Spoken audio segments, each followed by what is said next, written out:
Where did Julian go? Oh, there he is. Julian. Hi, gentlemen. Thank you for having me on. I appreciate the opportunity. How do, Julian? Good luck. What's your point? Claim.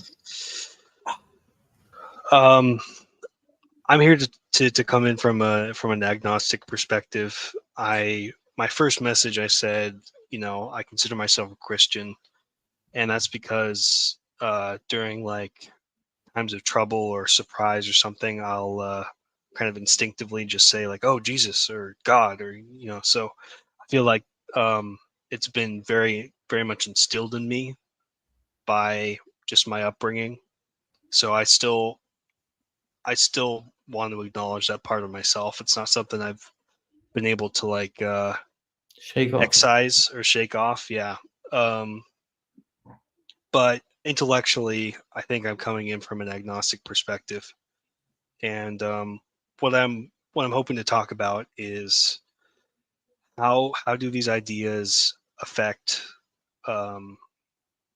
society, because I'm currently living in a situation where I'm seeing a lot of things going downhill, and I'm seeing a lot of kind of ideas that we've held on to for a while. I'm coming from the United States, as a country, we had certain ideas and ideals, and I've seen how recently some of those are being questioned. Yeah. And we're kind of in this phase of looking for answers, for guidance, for a new path forward, or to just double down on what we've already done so far. And so I'm just here less to talk about specific beliefs and more about what happens when we embrace those beliefs and how does that affect the places where we live. I've got a book for you. I'll send you a link. And so I talk about this in my book. It's on nihilism, basically. So like what you have at the moment, what you've just been describing in the West in particular, is this vacuum that's sort of been left with the rejection of God and with the rejection of Christianity. And Christianity has sort of had the seeds within itself for its own undermining eventually. And long story short, the way I understand it is that because of all of these sectarian differences in particular between the Christian faiths, that they were not able to really get themselves together and outcompete their competitors, which were the Muslims, because they were too busy infighting. And then what they ended up having to do is sort of introduce secularism as a way of having like a peace treaty between them so that they could focus on the bigger enemy. But this secularism was the thing that sort of was the beginning of the end. And it slowly gave rise to this sort of flattening of the value sphere. So that, like, even if you even recognize, where in the world are you from? I'm currently living in Washington State, which is all the way on the west coast of the United States. Yeah, so in like in high school and stuff, when they're teaching you about religion, you notice they teach it you from the perspective that they're all equal, that they're all the same, and it's sort of similar to the principle that like we're going to give everyone a medal at the during the sports day in the race. It sort of devalues all of the medals because you just give them one to everything, and this is built into the education system at the moment, where because they've sort of gone towards this secularism, not because secularism is true per se, it's like a pragmatic move to prevent conflict because of these differing values. Like, Islam says God is one. Yeah, Christianity says that Jesus is God, and we say no. The Hindus say there are loads of gods. Like, these are not mutually compatible. And when people hold on to these very firmly, you notice sometimes that gives rise to tension. Yeah. And in order to sort of overcome this in secularism, there is a sort of flattening of the value sphere, but this sort of robs everything of its value altogether. So nothing is really, and it's the same in the UK where we were, because our religious education was similar, and we got the crappiest teacher. I don't know about you, Emily, but our RE teacher was a load of crap. And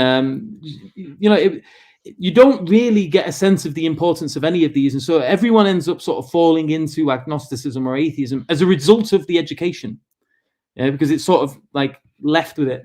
And then on top of that, you're being fed things like liberalism and the individualism, that you can be whatever you want. YOLO, you've only got one life, so just do what you can and enjoy it while you're here. And what this gives rise to is a severe sense of selfishness in a society. And I think this data on this is quite clear as well, because if you look at who is more charitable, you always find that theists are way more charitable than the atheists. And it makes sense as well if you think about it, because if the atheists' like major doctrine is YOLO, why waste your money on other people? Yeah, and this idea that charity starts at home is quite a popular one. I hear it quite a lot. So looking at the people that I grew up with, especially if you come from like a poor background as well, there's not really much reason from that paradigm to want to give to others or to make sacrifices that take away from the things that you value the most, i.e. liberalism, freedom, the ability to do what you want when you want, not feeling too guilty about it. So this gives rise to a bigger problem, and you see this with the drop in reproduction rates. Yeah, and so if you look at Korea at the moment, Korea has a terrible job going with reproduction at the moment. They're at like 0.7. And long story short, if a community has a really, really small reproduction rate, they're not going to replace themselves. They're going to shrink. And if the economy is built on growth, the underpinning thing with the economy is supply and demand. But the thing that underpins supply and demand is people. There has to be people. And if you've got a reduction in people, you have a reduction in the needs of the economy. The supplies, those who supply and those who demand begin to shrink. And if they begin to shrink, this is going to have a huge impact on the economy. And so, and this is going to happen quickly. Like I even foresee this happening within. Like, how old are you, Julian? I'm 24 years old. Oh, mashallah. So you're very young still. So I think even by the time that we reach, you're 10 years younger than me. Wow, that makes me feel old. But by the time we reach our like 50s and 60s, you're going to see huge problems, and they're going to begin in places like Korea and Japan that have the worst of it at the moment with the lowest birth rates.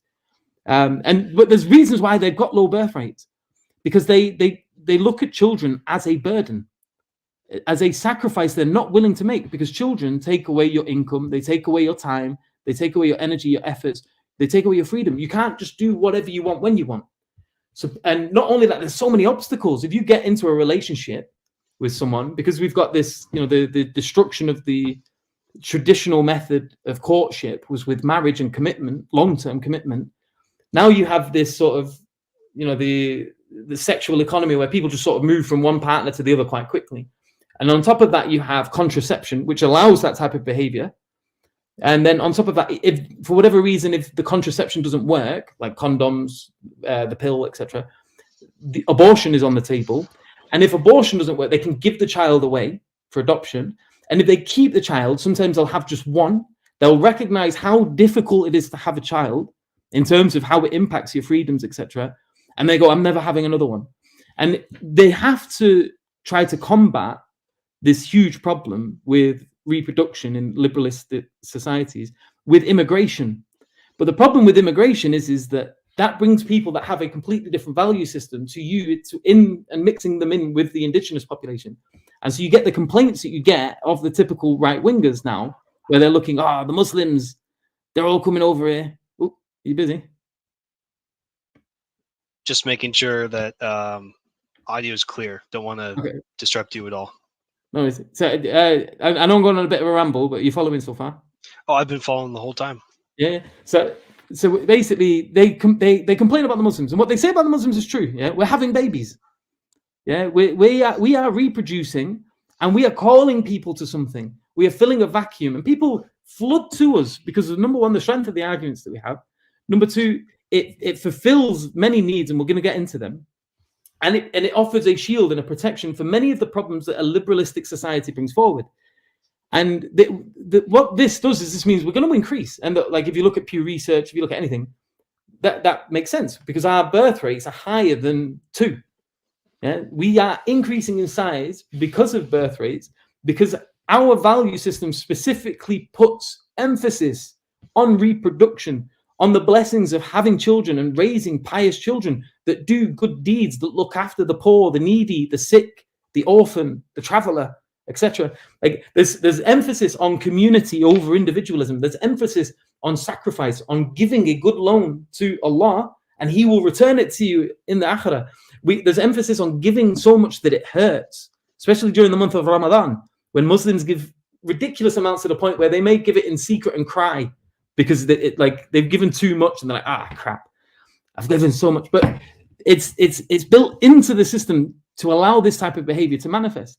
And so we're increasing. And then when people experience that community as well, they join the religion. So we're not just increasing because of birth rates, we're also increasing because of reversions, which is contrary to Christianity, which if you look at Pew Research is shrinking dramatically.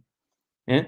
And so you've got everything you need there to have like a flourishing community that grows and looks after one another and fulfills the needs of the people. We don't just throw our parents off into old people's homes. Yeah. We make the sacrifice and we look after them because this is a duty upon us, and Allah holds us account for our duties, and we fear Allah and we fear His punishment. So we do what we are told. Now, within an atheistic society or one that inclines to agnosticism, that fear isn't there. In fact, it's the opposite. Because again, in the same way you don't want to have children, you don't want to have to be bogged down looking after your parents, because that's going to take all your time. You can't go out and have fun and do what you want if you've got to, if your mum or dad's soiling themselves and you've got to clean the nappies and like this isn't something that an atheistic liberal person, it's going to be very difficult for them. And I'm not saying there aren't any that don't, because there are, and I know some atheists that will do that. But the question is are they more likely to or not? And I would say that the odds are against them doing it because there's little motivation for them to do that. And what ends up happening is what you see is that the problem is twofold. They're complaining about the Muslims, the right-wingers, and they'll say, they're going to outpopulate us. It's like, well, yeah, that's true. But that's not just because we're having babies. That's because you're not. Yeah. And not only that, the liberalist notion, like, look, if I come from a council estate in North Manchester in England, and where I grew up, we had a number of problems. Yeah. And this is common all over the UK. And I can guarantee it's common in the States as well, where we have these very large communities of impoverished people. And in these communities, people struggle. They don't really have that much money. And there's a lot that's put into these societies that is just to sort of distract the communities. And these things are things like alcohol. These things are things like bookies or gambling shops.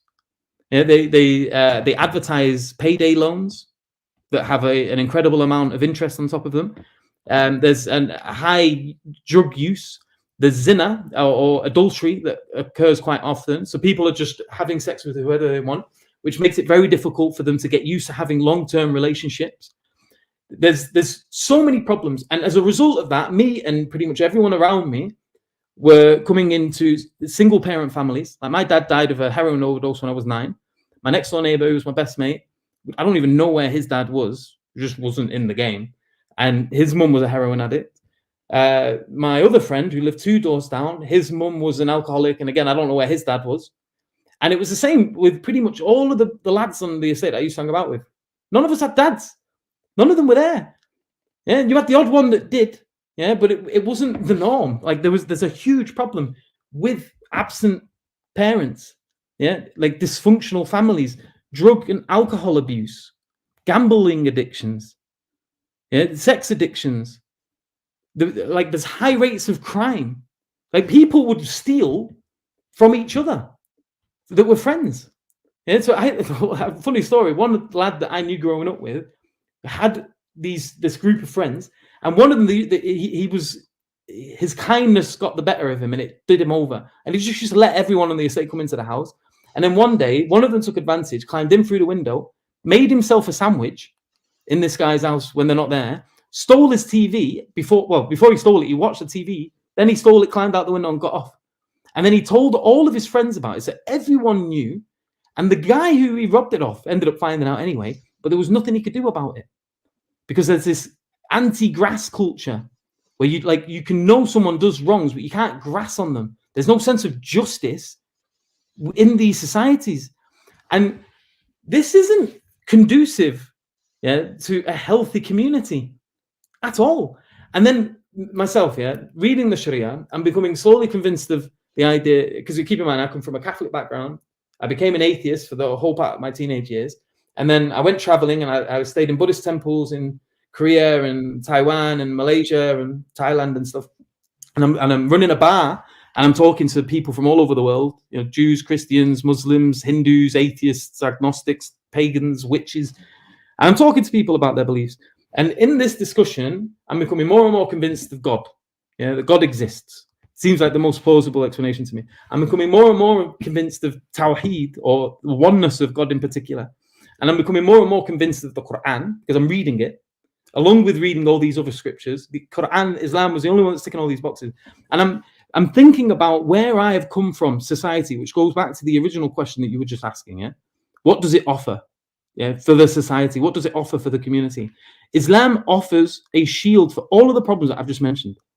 And I had to ask myself, if me and everyone I knew practiced Islam, and we implemented it bottom up, not because there's some sort of government forcing us to follow it. There's not this this authority above us that says you must do it, but because we believe it, because we've accepted Islam in our heart, we believe in Tawheed, we believe Allah exists, that Allah is one, the Quran is the word of Allah, and that Muhammad sallallahu alaihi wasallam is a messenger, the final messenger who was sent as a guidance for mankind. If we believed these things and implemented it on ourselves and to our families, would we be better or worse? And I was looking at it, well, we'd be better. We wouldn't have these problems of alcohol abuse, of drug abuse. We wouldn't have these problems of sex outside of marriage. We wouldn't have gambling issues. We wouldn't be taking loans out with interest. We'd be much more likely to help each other. There'd be a strong sense of community and duty to our families, to our neighbors, to our friends. Justice would be more important than not being a grass. All of these things would have made the communities I grew up in so much better. So much better. And I can't tell you how many people, and this is another thing that people often bring up when they're trying to critique Islam, is they go, oh, everyone in the prisons are becoming Muslim. This isn't a bad thing. So you're telling me you've got the worst of the worst in society, who commit crimes, they steal, they do this, they do that, they take drugs, they take alcohol, they become Muslim and they give all of that up. And you want to try to frame this as a negative? Not you, but the critic. Islam is a solution to many of the problems that we are currently facing in today's society. And when you're reading the Sharia and you think about it, even the controversial things like the hudud, the chopping of the hand, look at the crime rates in places like Saudi. People do not steal there. You can leave your doors open. You don't have to worry about your mates stealing from you. You've got to worry about your friends stealing from you. You don't even have to worry about strangers stealing from you in Saudi. Never mind your mates. Just add a caveat. When I was in Qatar, do you know when you go to like a restaurant, you put your mobile phone on the table so people know you're sitting there. Then you go to the buffet. Imagine doing that. In here, in the West, man. You can't even walk around with your phone in your hand in certain places in the UK without someone taking it off you. Never mind leaving it on the table and walking off. Literally. And they're all level phones there. They're all proper latest iPhones and whatever in like, the top hotels and restaurants. Just leave your phone. Yeah. But this is the point. Is that like Islam is offering you lots of reasons to join it, in terms of its validity, the truthfulness, the persuasiveness of the arguments, the oneness of God, etc. The persuasiveness of the Prophet Muhammad sallallahu alaihi wasallam, being a messenger, a truthful person, not being a liar, not being deceived, not being XYZ. It's offering you protections from the worst experiences that you could experience within a society because of the things that liberalism allows. And it tells you, no, you do not do these. You resist them, all of them. Don't do it. Don't even go anywhere near it. Don't approach it. And then on top of that, it promotes healthy habits. God consciousness. You were told to pray 5 times a day. And during that prayer, you're constantly reminding yourself that Allah is your creator, that you will not live here forever, that all of this will turn to dust. try and clamber and climb and collect as much of it as you want. Yeah, you don't take it with you into the grave. Yeah, eventually it just sieves through your fingers, and you have to leave it behind, along with your body. Yeah, and it gets you to think about that every day, to ask for forgiveness, to humble yourself, to recognize you're a person with faults.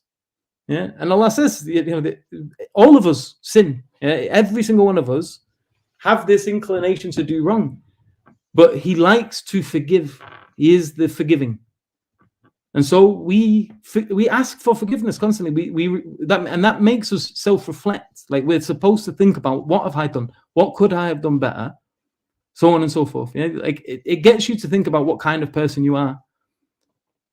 That was a long rant, and I touched on many things, but hopefully that was an answer to your question. I'll send you a link to my book as well that talks about sort of nihilism, and I touched on this subject in a bit more detail. I don't know if the other brothers want to add, or you want to ask any questions, Julian.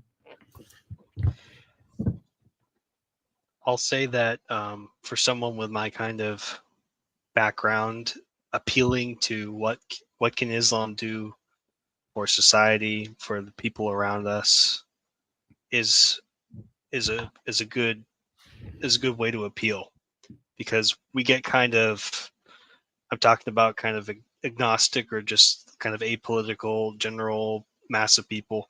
We get kind of lost in the weeds when it comes to the ideas. Yeah. Like for example, like some of the ideas that you were discussing with some Christians earlier, we're not as concerned with those specific details, but we are concerned about, are my neighbors doing well? You know, can I leave my door unlocked? Yeah. Do I live in a prospering society where people are having kids and they're raising them well, and we're being taught good values? And as an agnostic, the only way I can ask people to be good is just to say that it would be good for society. I have no other reason to even that, people. Even that's pretty vague, isn't it? What does that even mean? I don't want to ruin your good work, because I'm reading the chat. You seem to have smashed it, and I'm going to come in now. Anyway, look, here's the thing, Julian, right? Based upon what Yusuf has said to you, and based upon your concerns and questions, right? Islam is the only way of life that can give you peace of mind, body, and soul. Nothing else can do it. Nothing else can give you peace of mind, peace of the body, and peace of the soul. This is why Islam, I would say, is the religion of peace. Yeah, because it's the only thing that can satisfy those things. And I'll give it. You can test it. You can give me any way of life that you think can offer those three things. Any way of life.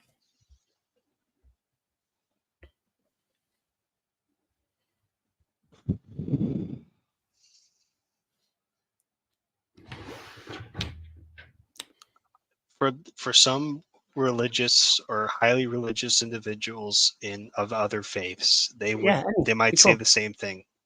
Name one. Buddhism, for example. Buddhism. Okay. Buddhism. What happens when you die as a Buddhist? You reincarnate. And why do you believe that? Why do they have that belief? It's in some of their scriptures, or that's what the Buddha taught. Okay, so here's the problem you have with Buddhism as your example. First thing, there's no God involved, so the mind ain't going to be satisfied, because you still need an explanation for everything, how everything exists. Yeah, how did this come into being? Your mind's always going to be questioning. First thing. Second thing, if you look into reincarnation, is this really a thing that when you die you come back as something else based upon karma? There's nothing supporting it. If you look at Buddha, he didn't make this claim. This is something that's been put on him. He didn't claim to be this anything special. It was put upon him. Yeah, this is the first thing. Second thing, the guidance, the teachings, the beautiful thing about Islam is so tangible with the world we live in and how to live and adapt. And if everyone was Buddhist, nothing would get done. Everyone will just be meditating. Yeah, Islam is the only tangible way where you can have peace of mind, because you don't have to worry about what's going to happen when I die. There's an answer. Yeah, peace of the body. I'm giving guidance on what I should eat, what I shouldn't eat, what I should do, what I should say, how I should interact. Yeah, and peace of the soul. You know, alhamdulillah, your soul's connected to the one who created it.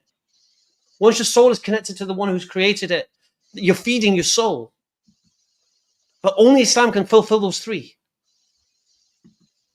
Because in Buddhism, there's no God. So how are you feeding your soul?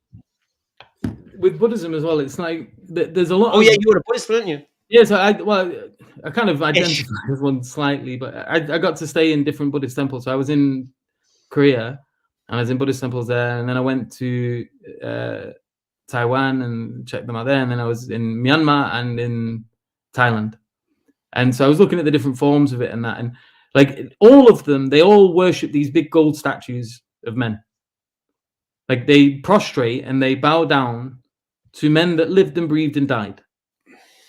And for me, that, along with like this idea of reincarnation as well, seemed a bit problematic to me, because like you would see how some people would end up treating things like cripples badly because they just assumed that they were bad people in a previous life, for example. And so they just had like a bad lot in this life because of crimes they committed. And so they would be treated like criminals by people as a result of this concept of reincarnation. On top of that, worshipping big gold statues of men. And like it just really didn't offer. And like this idea that they don't believe in gods isn't so true either. Like the Mahayanas, for example, where I went to, they had this concept of the four heavenly fathers. And each of them had these divine attributes, and they each had like a corner of the earth, like the north, the south, the east, and the west. And they were sort of like in charge of different parts.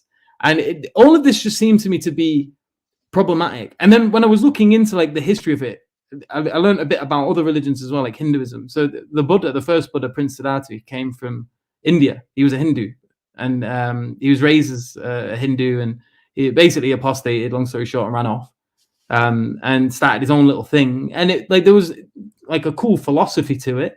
Like he made mention of some truths, that life is filled with suffering, and you know that you've got to try to avoid it. And like he came up with some cool ideas, but he didn't really hit the nail on the head. He didn't really get to the bottom of it. It just seemed like a guy that was just sick of, you know, the environment that he was in, and he sort of ran away from it. And he wasn't making any absolute claims about what, you know, fundamental reality that were not something problematic. And then you look at Hinduism and what they did with him, and they turned him into a god. They added him to the pantheon. And you can kind of see how Hinduism ended up being the way it was, because whenever there was a cool guy who came along and said some cool stuff, it's like, oh, throw him in the pantheon. Donald Trump's now part of that pantheon as well. More recently, someone added him. So now he's a god. And then if you go to another part of India, they've turned Jesus into another one of the pantheons. So you can kind of see there's this creative element to Hinduism where it's like anyone can say whatever they want. We'll add it to the pantheon. And that isn't about truth. That's just about people saying what they want about the divine, rather than the divine saying for itself what it is. Yeah. Now, with regards to Islam, and my analysis of it was Buddhism isn't really answering any of these major questions. It's got a load of problems with it. And it's not even like, again, in terms of the scripture, we've not got any first-hand revelation that came from him. Yeah, we've got like oral accounts that came hundreds and hundreds and hundreds of years later. Again, it's sort of similar issue with the Bible. There's no eyewitnesses. We don't know who were told all of this and to what degree they were preserved properly, so on and so forth. And with Christianity, you've got that issue. You've got this, and I don't know if you heard the previous conversation and if you were following it with Brother Stephen. Yes. So, did you notice how that was totally picked apart? I don't know if you clocked onto that. Oh, I did. And that's why I decided to come in from an agnostic perspective rather than we know that. We see you put your Christianity in your pocket, man. No, which is good. Yeah, it's good. Sorry. That's okay, go on. Look, the way I work, Julian, is this, right? I'm not one of these guys that say Christianity is false, therefore Islam is true. That's not what I do. Just because Christianity is false doesn't make Islam true by default. So what I do, I like to reduce people to what you've reduced to, agnosticism. Back to that position of I don't really know. Then it comes down to, is Islam true? Then we present why Islam is true. And I always use my example of the Prophet Muhammad Sallallahu Alaihi Wasallam making that claim in the desert 1400 years ago. Was he lying, crazy, deceived, telling the truth? Now, the thing is this, you see, if he's telling the truth, all of these other religions are false by default. Do you accept that? Yes, I would. Yeah. So this is the thing. So all you need to do is to establish, was the Prophet Sallallahu Alaihi Wasallam lying, crazy, or deceived in his claim about being a messenger? And if he wasn't lying, crazy, or deceived, then he must be telling the truth. And if he's telling the truth, he's a messenger of God. And if he's a messenger of God, then the Quran is from Allah. And then paradise and hellfire exist, and everything goes with it. See, being a Muslim is multifaceted, but this is the start point, because we believe to be a Muslim, you have to believe two things. Yeah, the first thing we need to believe is what? La ilaha illallah. There's nothing worthy of worship except God Almighty, God of Abraham, Allah. Do you accept that to be true? I think from where I stand now, because I'm really evaluating myself based on my lifestyle, based on No, how do I ignore spend my day, but ignore that. I don't think I do For this question, in practice. yeah, for this question, don't worry about your lifestyle and all this kind of stuff. I'm not really worried about that right now. It's just, do you accept the prospect, the prospect that is it prospect? The proposition. The proposition that God is the only one worthy of worship, the only one of seeking guidance from, the only one who would be the source of objective morality. Do you agree with that principle? I feel like it's something that when I come to a point of agreement, I agree with it 100%, but it's like something that I need to think about and ponder and really ask Let me just myself. kill that. There's nothing to ponder about. Do you believe God knows more than you? If there is the Yeah. God who is all powerful, all knowing, Yeah. and all good, yes, he knows absolutely. He knows what's Infinitely good, more what's than- bad, what benefits, what Yes. harms, what's good for you, what's bad for you. Yeah. Absolutely. So you accept if God exists, God will be the only one worthy of worship, the only one source of supreme guidance, and the only one with objective morality. Yes. Alhamdulillah. And you also accept. So the next thing is, so that's the first part of being a Muslim. You have to concede that. You have to surrender that. You have to submit your whims and desires to that. No matter what you think is right or good or bad, you bow down and you say, God, you know better than me. This is the first. This is why it's called the surrender. When you take your shahada, yeah, you're surrendering yourself. Yeah, this is the first thing. Second thing is to believe that Muhammad, peace and blessing be upon him, is a messenger of Allah. Yeah. Now, I'll do the same format. I don't mind. Do you believe Muhammad, peace and blessing upon him, existed? Yes, I do. I believe he was a historical figure. Okay, There's plenty of evidence. Yeah. Brilliant. No do you believe he question made about this claim that he was a messenger of God? I do. Yes. Alhamdulillah. Right. And do you accept that if he's not a messenger of God, if then he's either lying about being a messenger of God, tricked into thinking he's a messenger of God, or delusional thinking he's a messenger of God? Yes. Yes, I believe that logically follows. Yeah. Yeah. And if he's not crazy, and if he's not deceived, and if he's not, just 1 second. So, continue. How did he come on? Oh my God. Right.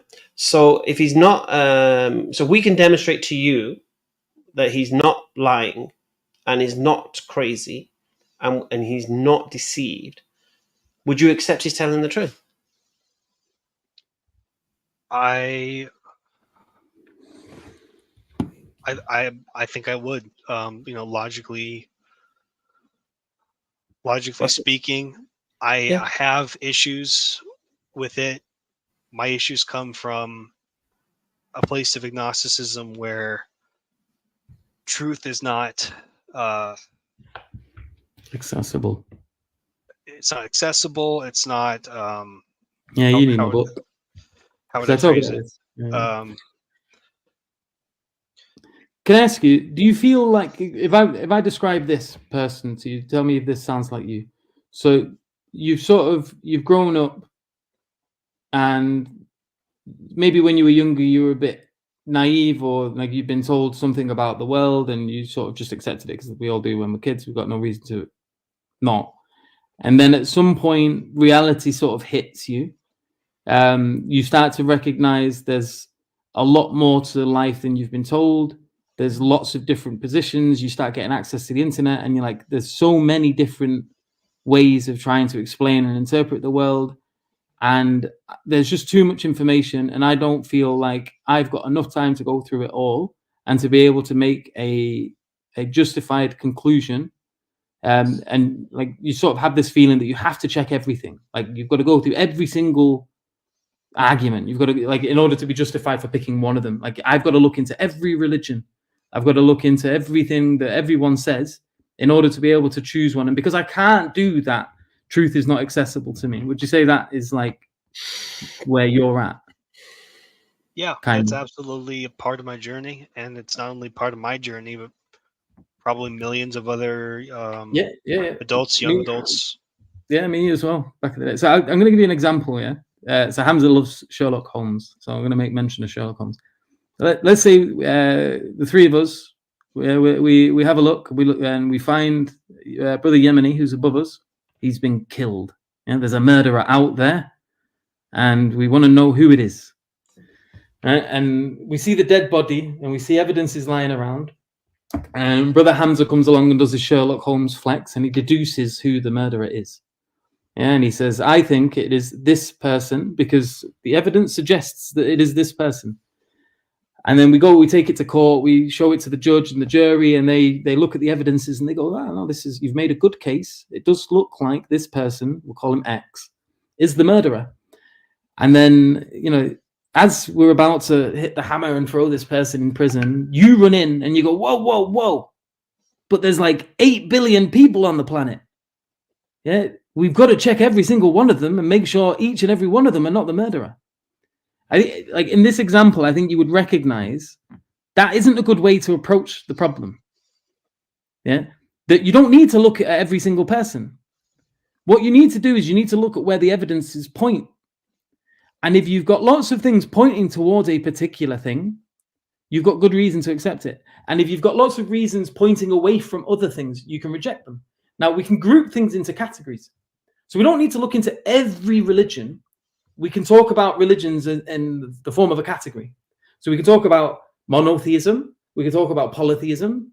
Yeah, we can talk about atheism. And however many categories you want to break that up into. But then you can group loads of things into that.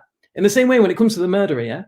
If the person's been murdered in Washington, D.C., do you need to take into consideration anyone who's never been to Washington, D.C. as the possible murderer? No. So you put all of them into this category and then go, don't need to consider them. Don't even need to think about them. Yeah.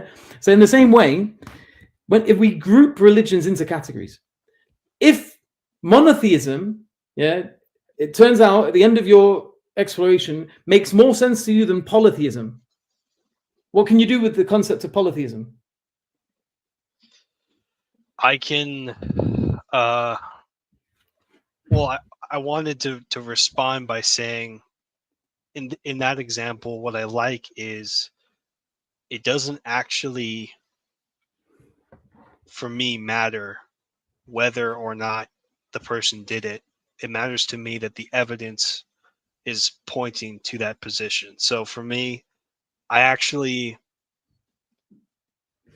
don't necessarily, it doesn't matter to me if Islam is true as much as it matters to me that it would benefit my family and my community.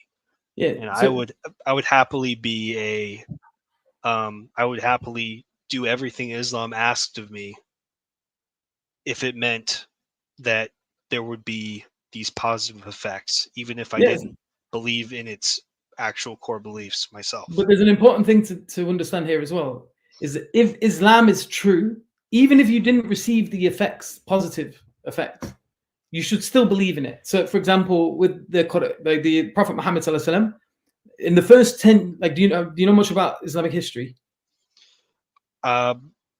Basics, but I'll ask you if I'm not following or I have a question or something. Yeah, just stop me at any point if you're not following. So, so the Prophet Muhammad sallallahu alaihi wasallam, he was born into a tribal society that was heavily pagan. There were Jews, there were Christians as well, but it was for the most part, they were very pagan. They used to worship idols, and in Mecca in particular, there was lots of idols. It was like 360 something, and this was what the Meccan economy was sort of built on. The Prophet Muhammad sallallahu alaihi wasallam, he was born into this society as a simple man, and he was just known as a simple man. He herded goats and camels. He was a shepherd, and he would sometimes go with the nomad caravans north to Syria and things like that, and engage in trade. He was not known as a poet. He couldn't read or he couldn't write. He didn't engage in warfare training to any great extent, or how to organize and build societies that were to go from one end of the world to the other. But he was a simple man, yeah, and he lived a simple life. And in this environment, revelation came to him. He believed it to be true, and he started to preach it to the people around him. And that process of revelation took a period of over 20 years to complete. So the Quran was being given to him over a period of 20 odd years. 20 odd. So if you're 23, it's 20 odd. So 23 years. And over that period of time, there was a lot of difficulty. There was a lot of hardship. In the first 10 years in particular, when they lived in Mecca, some of the Sahaba who believed and accepted Islam were tortured, some of them to death. And they never got to experience the benefits of Islam in this life. But they held on to it and refused to let go of it because they recognized that it was true. Now, we don't know what kind of life we are going to live. Now, I experience benefits from being a Muslim, and I experience benefits of leaving behind many of the things that I used to do. Yeah, and I am experiencing them. But even if I didn't, even if all of that was taken from me, I wouldn't let go of Islam. Yeah, if I was persecuted, let's say England became a Catholic nation again, or a Christian nation, yeah, and like all apostates were to be burnt at the stake. Yeah, it'd be very painful. And if I was to utter something blasphemous to prevent it, it wouldn't be because I believed it. Yeah, if I was to preach the Trinity to stop them from throwing me onto the fire pit, it wouldn't be because I believed in the Trinity. I would still believe in Islam, regardless of whether or not I was experiencing the benefits of that. And I would hope that I would still be able to profess Islam, even if they were going to throw me on a fire. Although I wouldn't want to say that I would definitely, because that's a very extreme situation to be put into, and I don't think it's one you can say in hindsight how you would react. But I would like to hope that I would hold firm, even externally, to Islam, whether or not the conditions were good. And the reason is because I really believe it is true.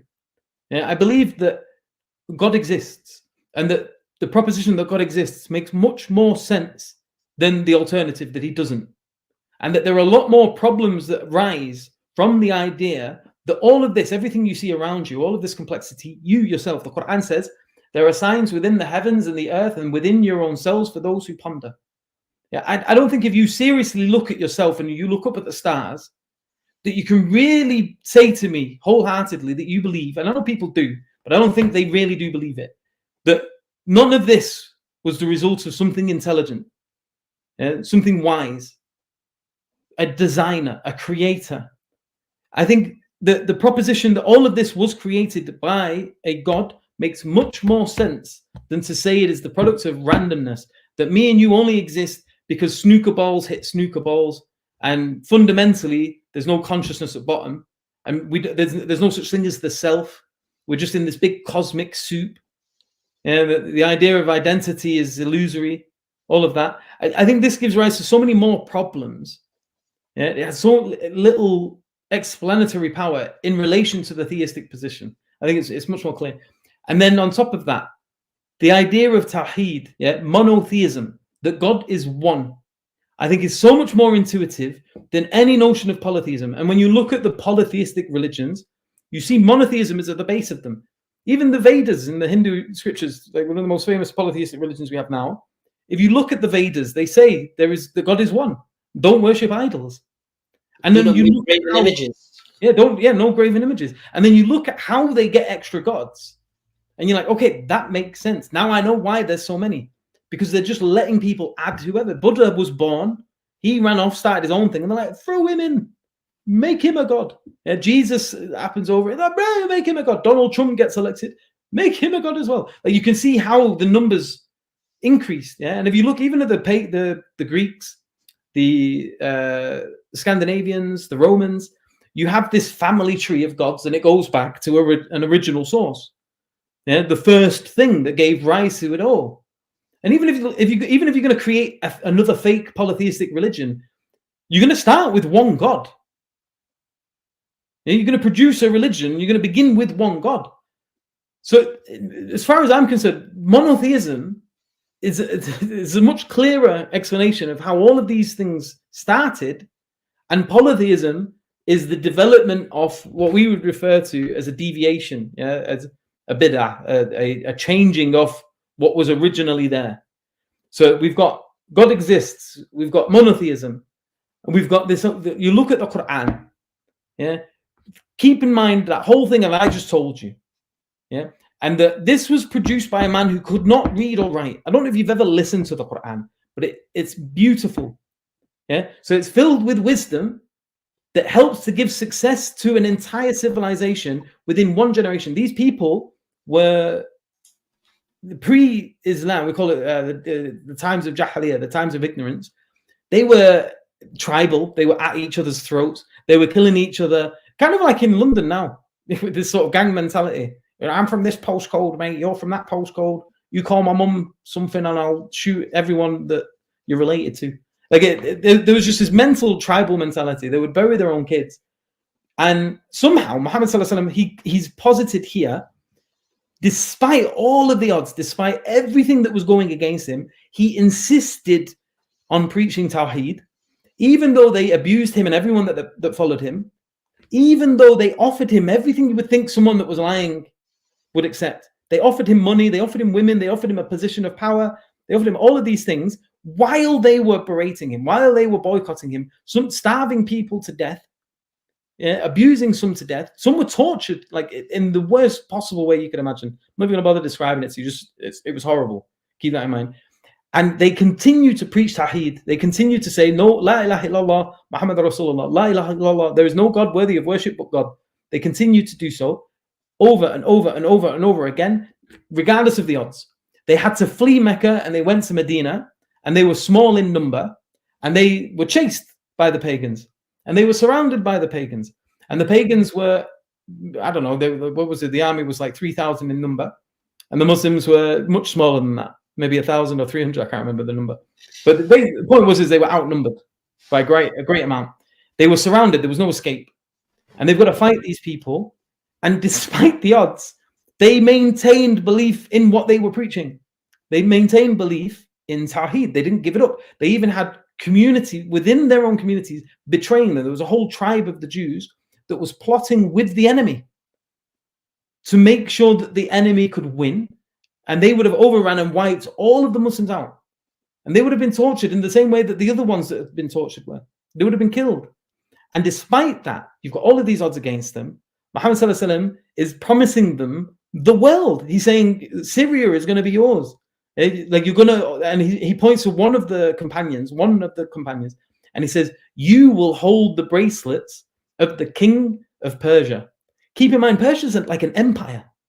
Yeah, imagine there's like me, you, and there's another. Like we've got 300 of us, and I'm promising you, yeah, you know, the president of the United States, you're going to have his blue suede shoes. Yeah, I'm mentioning something specific from a specific person from an empire that is so unfathomably huge. Yeah, and I'm promising it to you. I could have said it vaguely. Yeah, I could have said, you know, oh, one of us here will gain an item from an important person at some point in the future. Like I could have made it so vague that it was likely to happen, but the Prophet Muhammad sallallahu alaihi wasallam, he made it so specific. He was like, no, you, this individual, you're going to get the bracelets of the ruler of Persia. Now, how many things could have gone wrong? They could have lost that battle. Yeah, the Battle of Badr. They were outnumbered, surrounded. Yeah, no way of escape. They've got enemies inside. They've got enemies outside. They're a tiny community of a few hundred. They're not large. Yeah, they could have lost that battle. Now, even if they won the battle, the person he promised it could have died in that battle. And even if he didn't die in that battle, he fought in many battles after, and he could have died in any one of them. He could have been overtaken with plague. He could have tripped and fell down a well. Like, there's so many things that could have happened. Yeah, but he didn't. He survived. And then they had to defeat one of the biggest empires on the planet. And not just that, somehow stop the emperor from running away with all of his jewelry, or from it getting looted.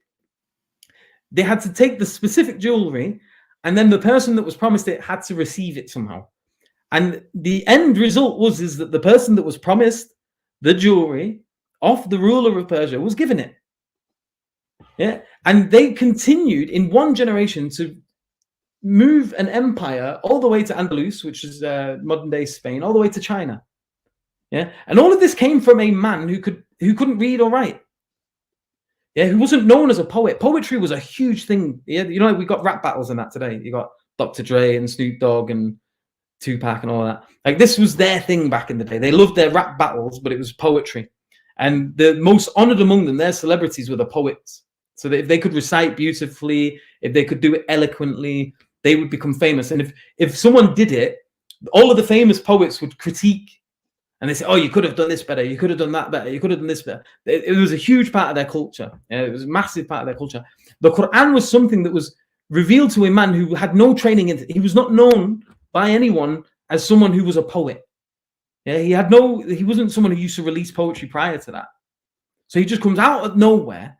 He starts producing some of the most beautiful poetry that the Arabs had ever heard, that they had to try to explain it away as magic or something. They were like, we don't even get that. How is he producing this? They couldn't compete with it. Yeah, they couldn't produce anything like it. And it was so eloquent and so beautiful to them that many of them accepted Islam just by like listening to it. Like, because they couldn't fathom how this man could produce something like that. And sorry, just to add, sorry. And the Quran actually says, as a challenge to them, if you say that, you know, Muhammad is the source of this, a man has produced it, then you produce something like it. Then produce just one chapter like it, and then it was reduced to one verse like it. And then, if you cannot, and you shall not, then fear a fire whose fuel is men and stones prepared for the disbelievers. So the challenge is meted out. If you think that this man is doing this, then you're great poets. Produce something like it. Yeah, so this was one of the challenges. Sorry, Karen. No, the book, the challenge was first to produce a whole book like it. Then it was reduced to 10 chapters. Then it was reduced to a single chapter, which the length of which was not specified. Bearing in mind, this shortest chapter is 3 sentences long, about 29 letters or something like that. Yeah, so yeah. Yeah, so we've done 4 things here. Yeah, we've talked about the fact that God is much more likely to exist than not. The fact that God would much more likely to be one than a multiplicity. We've talked about the fact that the Prophet Muhammad ﷺ had lots of reasons to give up preaching Islam. They gave him everything you could have wanted if you were to be lying or being a deceitful person, and he refused it all and continued to face persecution despite the odds. He was making accurate predictions. He promised them the world. They achieved it. They got what they were promised. Yeah? He was able to reveal that over that period, he transformed a society from an infighting group of people to a group of people that had severe love for one another and were able to conquer everything from Spain to there. And this was a man who was a shepherd. Yeah, he was a simple person who couldn't read or write, and he's produced a book filled with the wisdom that we spoke about when you first came on. So what we've got here, God is one. The Quran is a book of God. Muhammad sallallahu alaihi wasallam is a messenger. And now we're going to ask, is God worthy of worship? Now, if you were to give me $1 million, Julian, I would be over the moon. I don't know about you, but I'd probably cry. Yeah, here live on stream. And I would praise you and I would thank you and I would tell everyone how great you are. Yeah. Would you do the same if I gave you $1 million? I would, and I probably would if, you know, this kind of might be bad to say this, but if Satan appeared to me and said, "Everyone, here's $1 million. But not only you, but also people you care about will do well. Your community will do well. You just need to, preach Satanism." Then I would be, in my current mindset, my current agnostic perspective, I'd be really tempted. I gotta say, I would. Okay, but the point with this mainly was that you'd be chuffed. That you'd be over the moon if someone was to give you $1 million. Sure. Yeah. Now, what if they gave you a condition? Yeah, like, and let's say you gave me the $1 million, and I was like, whoa, and I was crying. I was like, this guy's amazing. Everyone, like, everyone send him letters of praise and strongly worded, handwritten eulogies and stuff. Like, I'd be absolutely buzzing with you. But then if you said to me, but the condition is you've got to give me your eyes. Yeah, that $1 million would stop seeming as valuable to me. Or if you said, for that $1 million, you only get 1 day of living. If you don't accept the $1 million, you can have another day of life. Yeah, at that point, that $1 million would stop looking as valuable to me as it did when you were just going to give it me for the sake of giving it me. Because the things you're asking for now are much more valuable to me than that $1 million. And the question is if I was so willing to praise you for giving me $1 million, but I wouldn't accept it if you were to ask for my eyes, then is the one that gave me the eyes not much more worthy of that praise? Infinitely so. For every heartbeat, yeah, for every breath, for every blessing, the love of, I have a beautiful daughter. Yeah, there's no amount of money anyone could offer me for her.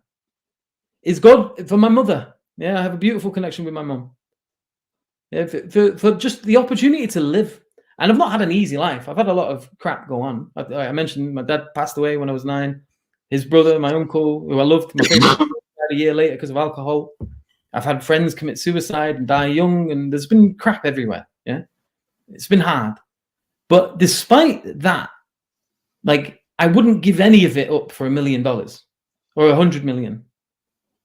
Yeah, I wouldn't sell my daughter away for any amount of money, or I wouldn't give away my life, an extra day of living.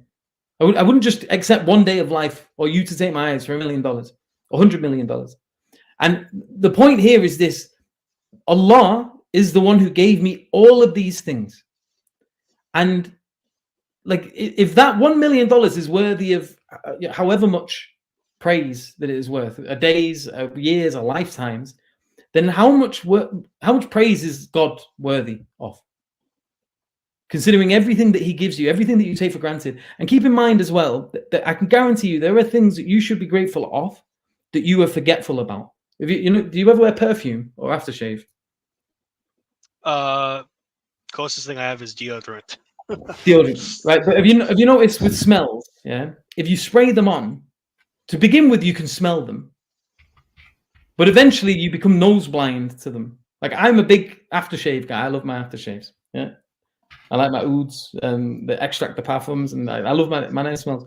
Now, mine are really strong, but if I spray them on too much, or if I wear the same one over and over and over again, I stop being able to smell it. Yeah, because I've been exposed to it. Now, there's loads of things in your life. You've got, like, you're in Washington. I'm in Manchester. The 2 brothers above us are in London. And we're all having this conversation now, instantly. Yeah, back in the day, you'd have had to send some guy on a donkey and hope he didn't die. And maybe it took 6 months to get the letter across. Some guy goes in a boat over the Pacific. Maybe he dies, maybe he doesn't. Is it the Pacific? What's between us? Or the Atlantic? Which one is it between Atlantic. us? Atlantic. Hope he didn't drown and die. Yeah. And then you have to wait for the letter, write one back, and send it back. Hope that guy doesn't die as well.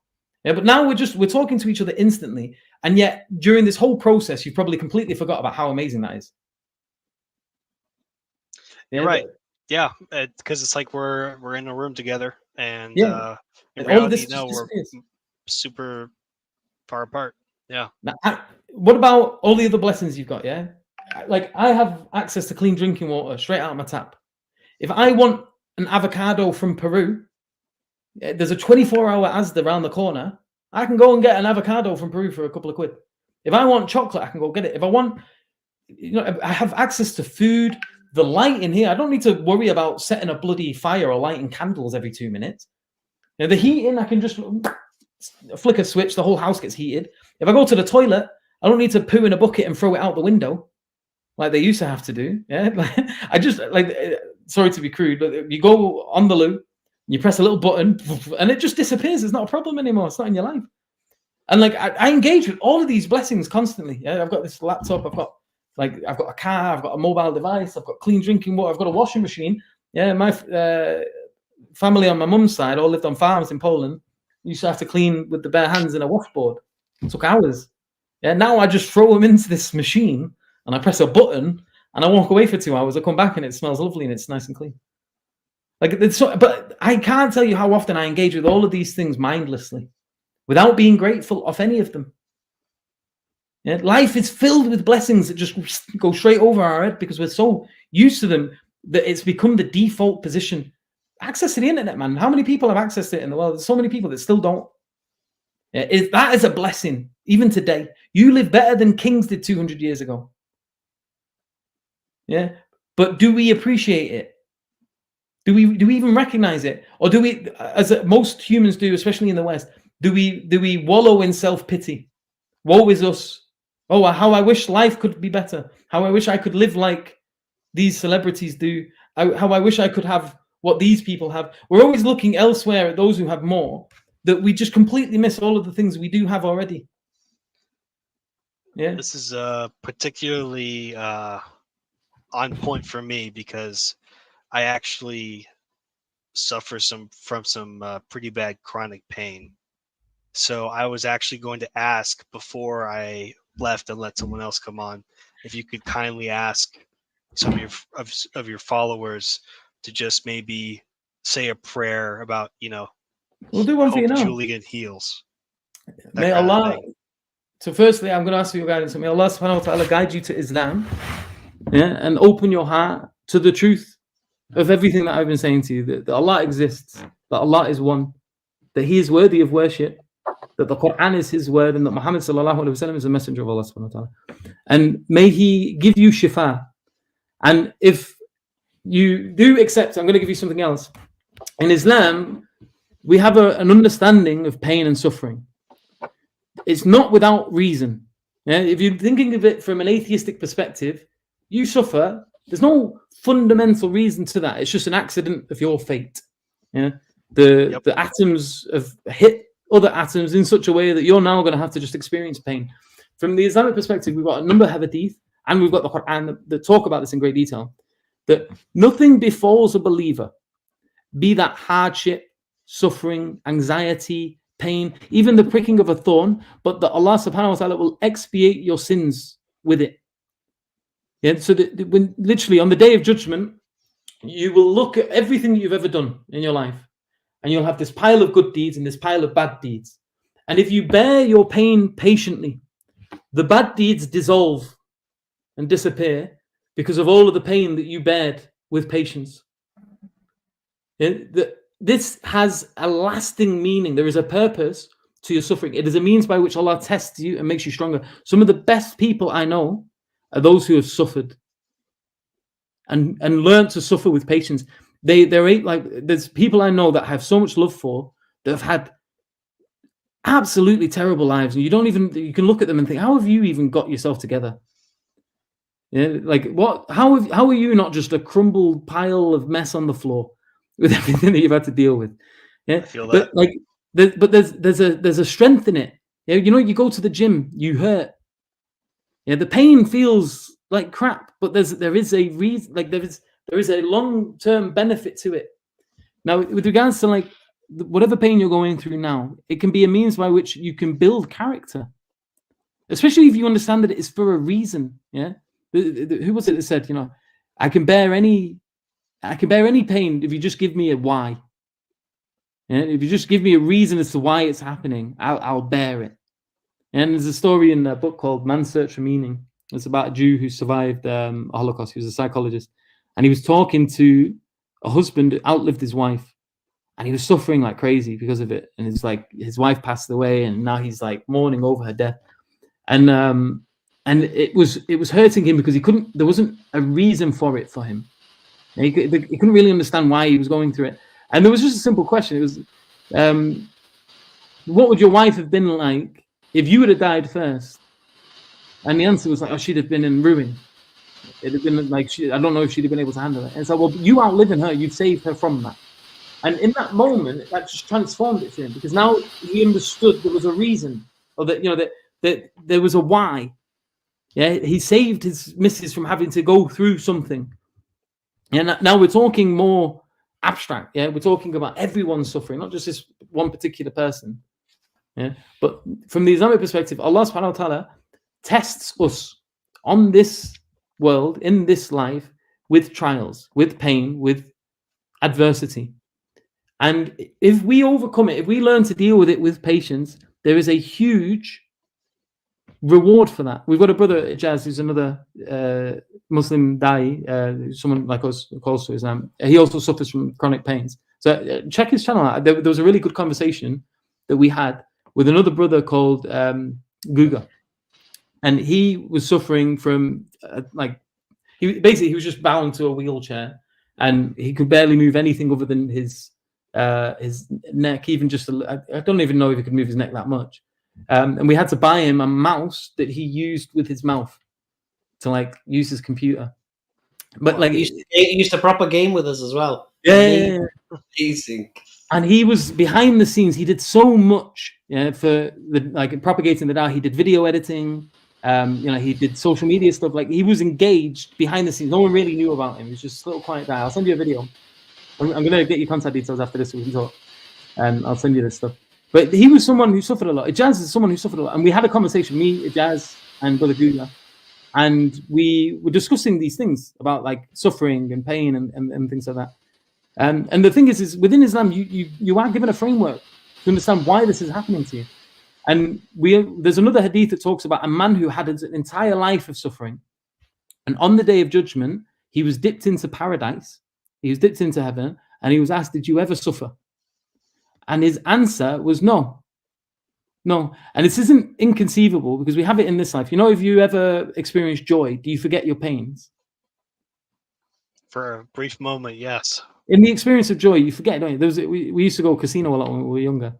And you get these little old Chinese men that would walk at a 90-degree angle, into the thing. They look like they had every ailment under the sun, but if they won a hand of poker, they would be like, hallelujah. They were healed, literally because of this joy. There's a film called Patch Adams that talks about it as well, the happiness, smiling, laughing.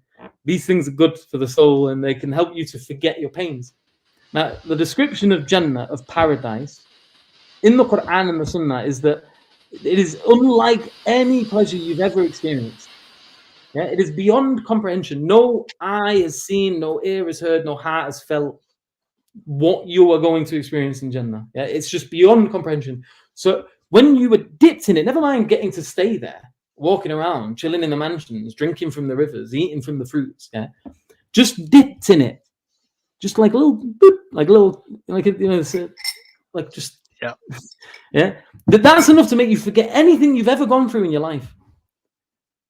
Yeah. And it's not inconceivable, because we have experiences of that in a minute sense. Yeah. That when you experience sense of joy in this life, you can momentarily forget your pain.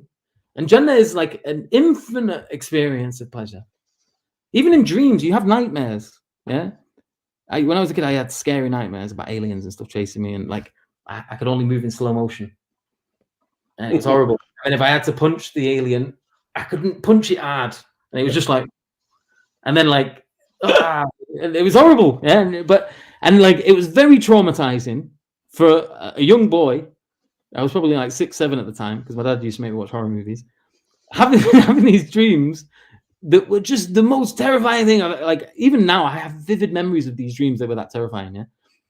But when you wake up, you're fine. Yeah, you go about your day. You get on with life. And this life, the Quran says, this life is but the enjoyment of delusion. Yeah, it's just all dust.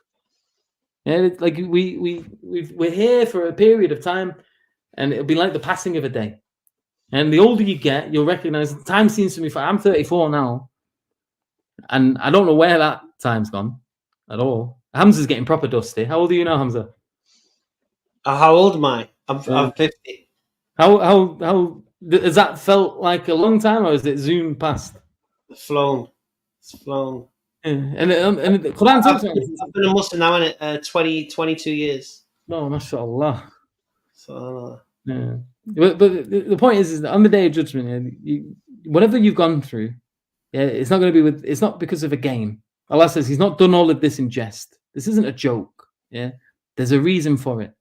And if you can recognize everything that we've said to you today, that God exists, that God is one, that the Quran is the word of Allah, that within it contains a wisdom and a guidance for mankind that's relevant for all ages, at all times, in all places, all peoples. And that Muhammad sallallahu alaihi wasallam was a messenger, the final messenger, and a guidance for mankind. Yeah, a person that you can look and you can emulate. Like if you can accept these things, then you're a Muslim, and you have a structure by which you can set your life. You understand why you're giving up these things. Yeah, because the pleasure of Allah means more to you than these momentarily fleeting pleasures you have on earth that ultimately give rise to pains anyway. Yeah, like with kids that eat too much chocolate, and they can't get why you shouldn't because they're young, they're naive. And you try to explain, listen, you're going to get diabetes, your leg might fall off, you're going to get fat.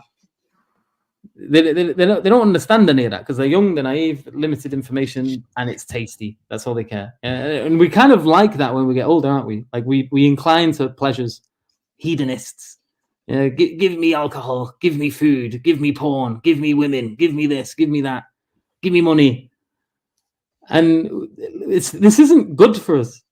Yeah, in the same way the chocolate ain't good for the kid. And we end up with metaphorical diabetes. Our metaphorical legs fall off, and we become metaphorically obese with whatever it is that we're sort of clambering onto in this world. And none of it really matters. But the true life, the akhirah, the afterlife, this is what is important. The pleasure of Allah is what is important, because this is eternal. This is forever.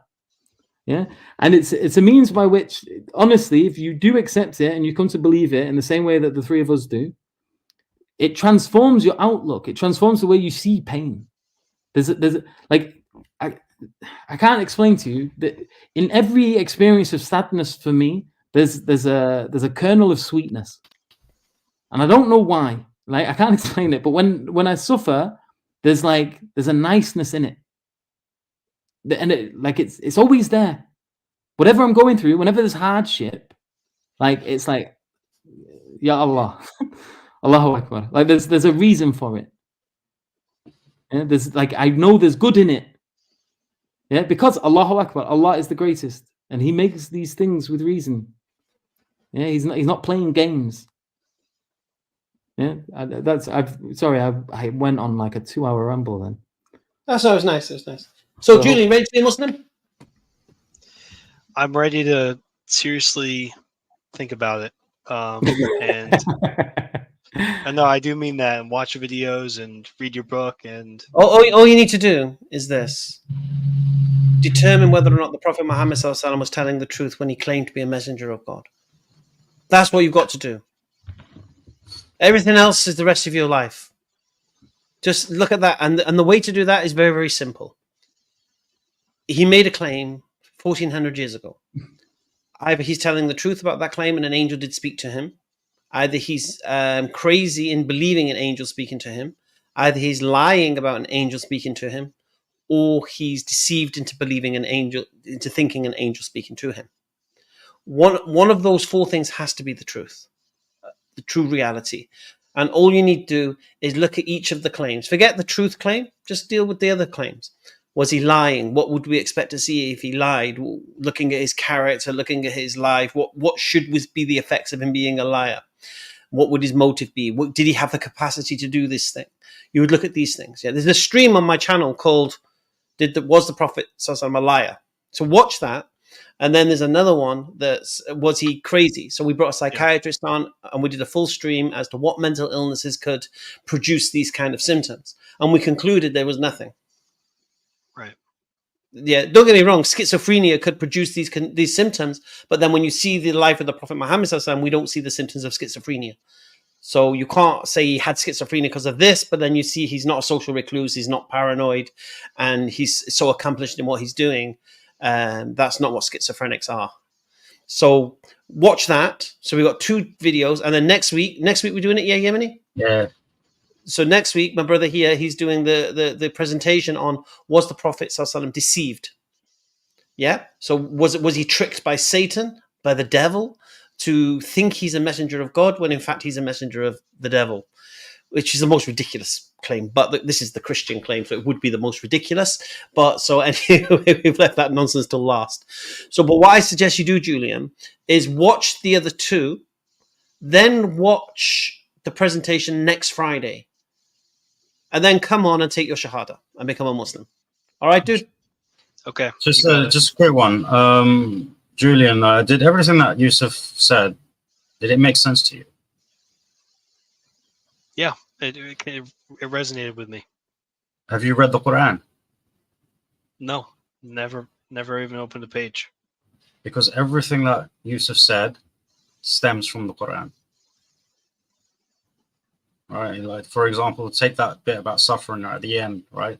Just since it's in recent memory, he's talking about, there's a reason for everything, right? And how suffering works, right? Allah subhanahu wa ta'ala says, indeed with suffering comes ease. With suffering comes ease. So this is why us as believers, when we suffer, we know that with that will come ease. So it's not forever. And as you mentioned with the hadith tradition as well, we know that our sins get expiated. So when you greet something with patience, you become stronger and more disciplined. So you're not just accepting the pain, but you're becoming a better person. And you grow. Islam is about constant growth, first and foremost in knowledge. Because in order to accept Allah, you need to have knowledge. So you start to study. So you grow in knowledge. And we have a beautiful prayer about knowledge. And we ask Allah, we say, Allah, grant me knowledge which is beneficial for me. And benefit me with the knowledge that you have provided me, given to me. And let this be an excuse for me and not an excuse against me on that day. So so it's not just about accumulating knowledge, it's acting on that knowledge, practicing it. So it's a very practical religion. There's a reason for everything. We have the answer for everything. And this goes all the way back, circles back to what Hamza was saying. This is why it's the only religion that satisfies the mind, the body, and the soul. You have everything you need. Everything. 600 pages is the Quran, right? And it has the guidance, not just for you, but for all of mankind and jinn for all time. 600 pages, never altered, doesn't need to be updated or new legislation or any of that stuff that you see in secular communities or anything like that.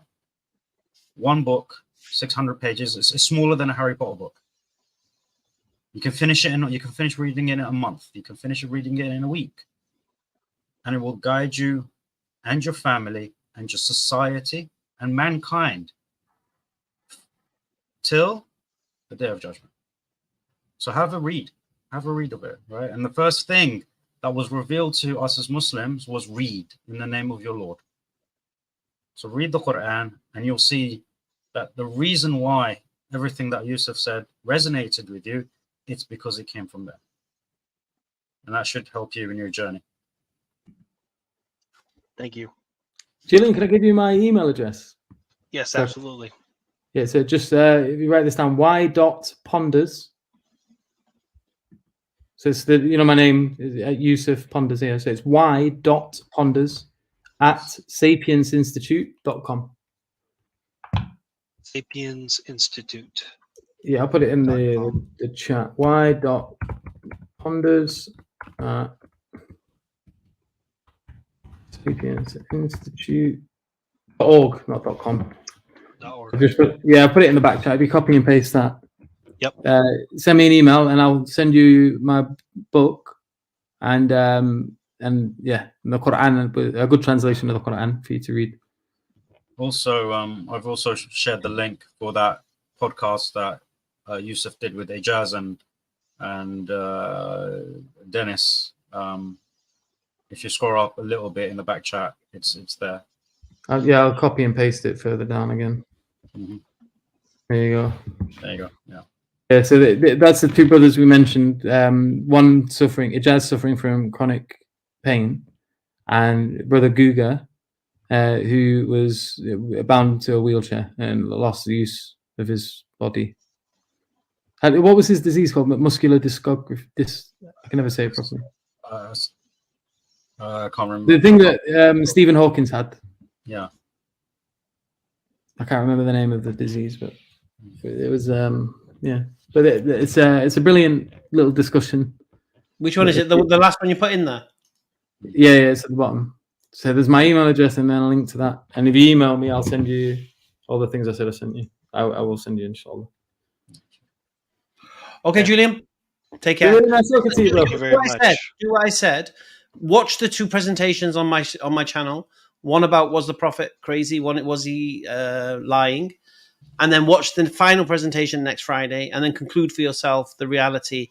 And if you're after watching those two, and you're just waiting for the final ridiculous claim of the Christians, then just accept Islam, man, and just get on with your life. You'll love it. Don't be afraid. Don't be afraid. I appreciate your time. Thank you very much, gentlemen.